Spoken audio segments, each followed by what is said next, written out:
नमस्ते बच्चों, मेरा नाम स्फूर्ति है। आज मैं कक्षा 8वीं जीव विज्ञान का एक पाठ फसल उत्पादन एवं प्रबंधन समझाने जा रही हूँ। सभी जीवित जीवों को भोजन की आवश्यकता होती है। पौधे प्रकाश संश्लेषण द्वारा अपना भोजन स्वयं बना सकते हैं। मनुष्य सहित जानवर अपना भोजन नहीं बना सकते। इसलिए मनुष्य और जानवर प्रत्यक्ष या परोक्ष रूप में पौधों पर निर्भर होते हैं। हमें खाना खाने की आवश्यकता क्यों है? आप पहले से ही जानते हैं कि भोजन से प्राप्त ऊर्जा का उपयोग अंगों द्वारा पाचन, श्वसन और उत्सर्जन जैसे विभिन्न शारीरिक कार्यों का पूरा करने के लिए किया जाता है। हम अपना भोजन कहाँ से प्राप्त करते हैं? हम अपना भोजन पौधों, जानवरों या दोनों से प्राप्त करते हैं। हमारे देश की एक बड़ी जनसंख्या को खिलाने के लिए बड़े पैमाने पर भोजन का उत्पादन करना होगा। एक बड़ी जनसंख्या के लिए भोजन उपलब्ध कराने के लिए नियमित उत्पादन, उचित प्रबंधन और वितरण की आवश्यक होती है। 10,000 ईसा पूर्व तक लोग खाना बदेश थे। वे भोजन और आश्रय की तलाश में एक स्थान से दूसरे स्थान पर समूहों में घूम रहते थे। वे कच्चे फल और सब्जियां खाते थे और भोजन के लिए जानवरों का शिकार करना शुरू कर दिया था। बाद में इन्होंने भूमि की खेती करना सीख लिया है और चावल, गेहूं और अन्य खाने की फसलों उगाने शुरू की। इस प्रकार कृषि का जन्म हुआ। हम अपने भोजन के लिए मुख्यतः कृषि पर निर्भर हैं। हमारे अधिकांश खाना उत्पन्न पौधों से प्राप्त होते हैं। वे पौधे जो उपयोगी खाना उत्पाद प्राप्त करने के लिए बड़ी संख्या में उगाए जाते हैं, उन्हें फसल कहलाते हैं। फसल उगाने की प्रक्रिया को कृषि कहा जाता है। विषय के अधिगम्य उद्देश्य। इस पाठ को पूरा करने के बाद छात्र निम्नलिखित बातों को करने में सक्षम होंगे। विभिन्न मौसमों में उगाई जाने वाली फसलों के प्रकार। फूलने के आधार पर फसल उत्पादन। कृषि अभ्यासों के बारे में जानना। फसल उत्पादन के मूलभूत अभ्यासों को समझना।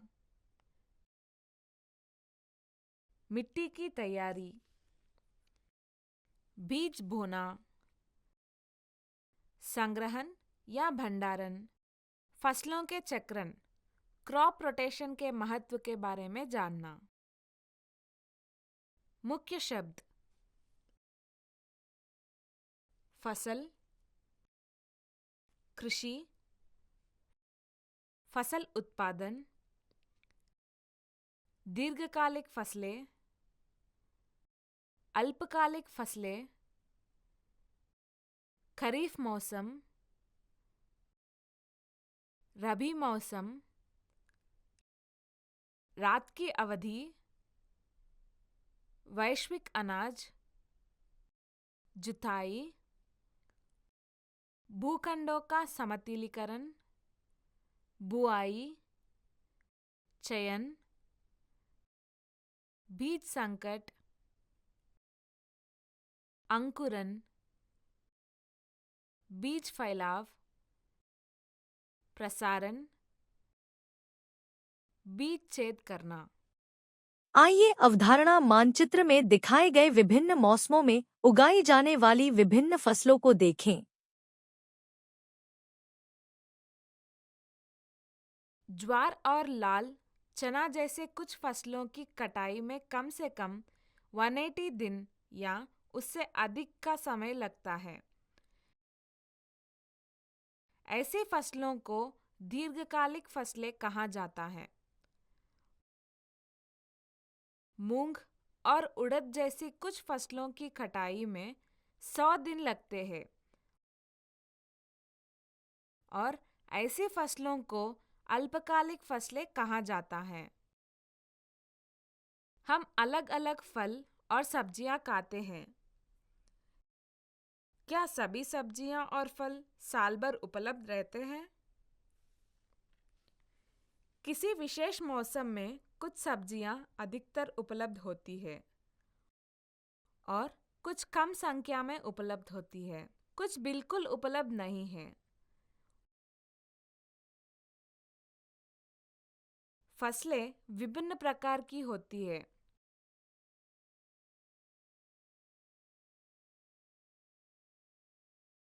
जैसे अनाज, सब्जियां और फल। इन्हें उस मौसम के आधार पर वर्गीकृत किया जा सकता है जिसमें वे बढ़ते हैं। भारत एक विशाल देश है।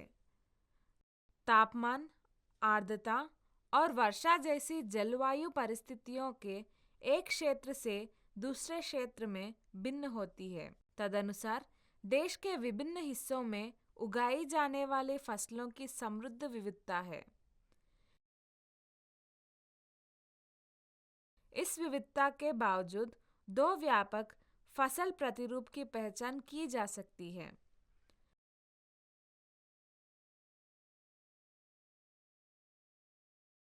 आप जानते हैं कि फसल उगाने के लिए पानी आवश्यक है। आमतौर पर बरसात के मौसम में तालाब, कुएं, नदियां और गड्ढे पानी से भर जाते हैं।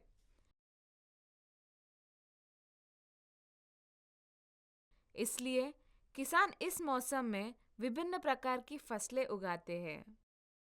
क्या आप वर्षा ऋतु जून से अक्टूबर में उगने वाली कुछ फसलों के नाम बता सकते हैं?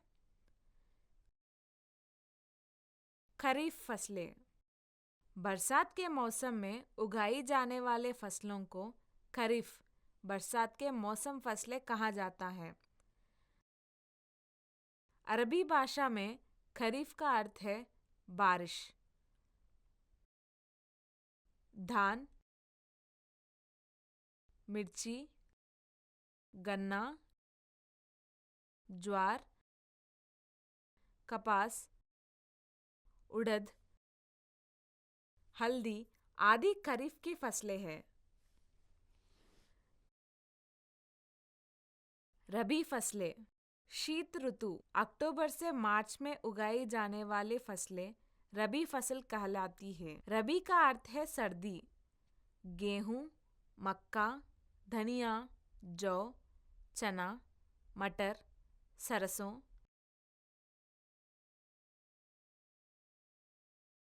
अलसी आदि रबी फसलों हैं। इनके अलावा कई जगहों पर गर्मियों के दौरान दालें और सब्जियां उगाती जाती हैं। जायद फसलें। ग्रीष्मकालीन फसलें। जो फसलें ग्रीष्म ऋतु में उगाई जाती हैं उन्हें जायद फसलें कहा जाता है। खरबूजा, तरबूजा और खगड़ी जायद फसलें का उदाहरण है।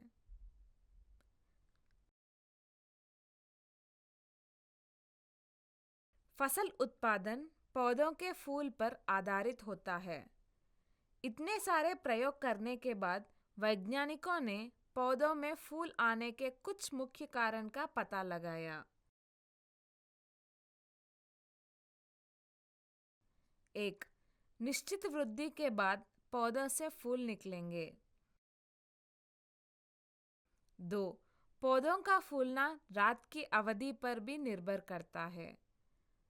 फूल वाले पौधों में रात की अवधि का प्रभाव पौधे से पौधों में भिन्न होता है।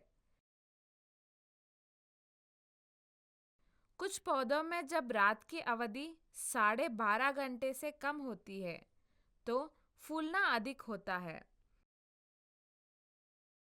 उदाहरण के लिए, गेहूं के पौधे में फूल केवल छोटी रात की अवधि में लगते हैं। जब तक रात 12.5 घंटे से अधिक लंबी होती है, तब तक गेहूं के पौधे में फूल नहीं आते। इसके अलावा तापमान भी बीज निर्माण के लिए पर्याप्त नहीं है। इसलिए इन्हें कम रात की अवधि वाले पौधे या लंबे दिन वाले पौधे कहा जाता है। मक्का और कपास जैसे पौधों में रात की अवधि 12.5 घंटे से अधिक होने पर फूल अधिक आएंगे। इन्हें लंबी रात अवधि वाले पौधे या छोटे दिन वाले पौधे कहा जाता है। कुछ पौधों में रात की अवधि यानी फूलने का कारण नहीं है। वे वर्ष के दौरान किसी भी समय फूल दे सकते हैं, जैसे कि सोयाबीन। इन्हें दिन तटस्थ पौधे कहा जाता है।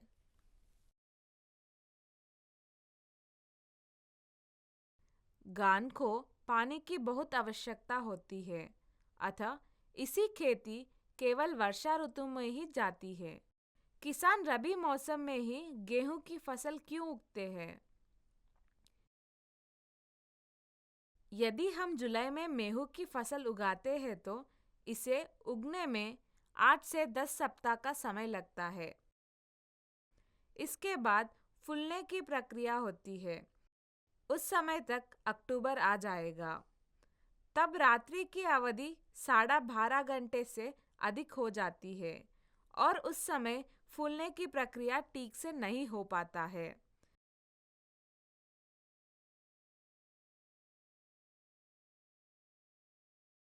कम तापमान के कारण बीज निर्माण प्रभावित होता है, अतः फसल का उत्पादन कम होगा। फरवरी से हमें गर्म जलवायु मिलने लगती है। यह अनाज को परिपक्व करने के लिए उपयुक्त है। गेहूं के पौधों में उचित फूल आने के लिए कम रात की अवधि और उपयुक्त तापमान की आवश्यकता होती है। यही कारण है कि रबी मौसम में ही गेहूं की खेती की जाती है। इसी बात को ध्यान में रखकर किसान कुछ फसलें रबी में और कुछ फसलें खरीफ मौसम में उगाते हैं।